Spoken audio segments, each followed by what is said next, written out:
Marek Alter, bonjour. Bonjour. Merci d'être notre invité sur le site La Fringale Culturelle. C'est un grand plaisir de vous recevoir de nouveau. On s'était déjà vu pour parler justement de cette série dont on va encore parler de nouveau. Cette série, c'est une trilogie. Ça s'appelle Les femmes de l'islam. Aujourd'hui, vous sortez votre 3e tome. Le premier s'appelait Kadisha, le suivant Fatima et aujourd'hui Aïcha. C'est l'actualité en librairie.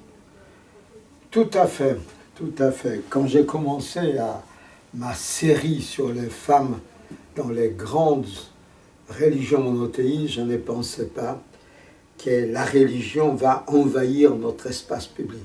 Je précédais un peu. Et du coup, j'ai écrit, je me suis rendu compte, plus de 2000 pages pour raconter ces religions, un peu à la manière d'Alexandre Dumas.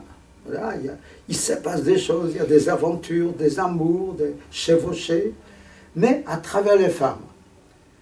Et là, je ne me suis pas trompé. Je pense que ce sont les femmes seules qui peuvent faire évoluer ces religions dans les sens plus ouverts, ou plus ouverts vers le monde, vers les autres religions, vers une compréhension, vers plus de solidarité. Vous savez, les hommes veulent montrer leur force en décapitant leurs voisins. Une femme qui sait ce que c'est une vie, puisqu'elle accouche, ne le ferait pas. C'est plus sacré pour elle, une vie, pour les femmes. Je crois. Et puis, les femmes sont plus rapides que les hommes. Moi, je me suis rendu compte, quand j'étais petit, on était dans les ghettos de Varsovie, j'avais 4 ans et demi. Il y a 2 amis catholiques qui sont venus nous voir. Ils ont dit à mon père, c'était des copains de mon père, ils ont dit, il faut partir vite. Et mon père s'est mis à discuter, partir où? La France, l'Angleterre, l'Amérique, ils viendront nous sauver, etc. Pendant qu'ils discutaient, ma mère avait préparé un baluchon, m'a pris par la main, il m'a dit, on s'en va. Et je suis là, face à vous. Ouais. C'était la meilleure des choses à faire à ce moment-là, on est bien d'accord. Oui, comme vous dites. Alors, est-ce qu'on peut revenir sur le premier tome qui s'appelle Kadisha? Parlez-nous-en. Oui, il faut comprendre. Là, il faut le lire dans. Là, si on prend votre série, il faut commencer par le premier tome, on est d'accord? Oui, tout à fait. Pour comprendre les événements, il faut comprendre l'environnement. Nous sommes dans la péninsule arabique. Si vous prenez les cartes, c'est facile. À gauche, un grand empire byzantin qui contrôle la moitié du monde. De l'autre côté, orthodoxe. De l'autre côté, l'Afrique, avec l'Éthiopie, un grand empire catholique. Et au milieu, il y a des dizaines de milliers de Bédouins qui transportent la marchandise à dos des chameaux de l'Afrique jusqu'à la vallée des Ganges. Ils ont leurs dieux, plein de dieux, 360, vous vous rendez compte?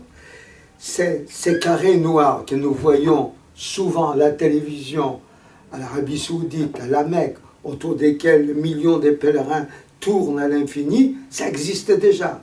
C'était un temple païen, 360 idoles. Chaque tribu avait son idole, venait déposer des offrandes et enrichissait la Mecque, et la Mecque devenait la ville la plus riche de la région. Et puis voilà, parmi tous ces gens, machistes quand même, des hommes, toujours prêts à se faire la guerre, à chevaucher, à montrer leur force, et surtout, pas seulement la force, ils avaient l'essence de la théâtralité. C'est qu'ils ont encore gardé, les Arabes, les grands gestes. On vous invite à manger, quitte à vous tuer après, mais les grands repas. Parmi tous ces hommes très riches, il y a une femme très riche qui s'appelle Khadija. Elle est veuve, elle a accumulé des richesses, elle est assez riche pour avoir une petite armée pour la protéger.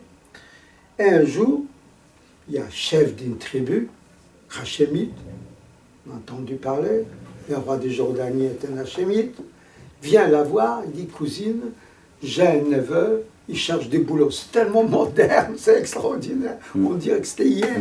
Hein. Il est beau, il est malin, il ne sait ni lire ni écrire, mais il a une mémoire fantastique. Tu me rendras service si tu pouvais l'engager. Elle dit, envoie-le-moi. Et ce jeune homme arrive. Il est beau, on peut maquiller, parfumer. C'est vrai qu'il parle bien, rapide, et elle tombe amoureuse de lui. Elle a 15 ans plus qu'elle. Et elle l'engage. Et il n'a pas tort, puisqu'elle, contre les pirates, car il y avait déjà des pirates, il sauve la marchandise, donc il sauve hein, c'est un camionneur qui transporte les lingots d'or. Hein, ça veut dire tout le monde y est intéressé. Il revient, c'est un héros, et c'est elle qui lui propose le mariage. Fabuleux, c'était important de les dire à tous ces musulmans qui obligent leurs filles à prendre mari que eux, ils auront choisi. Là, une femme choisie.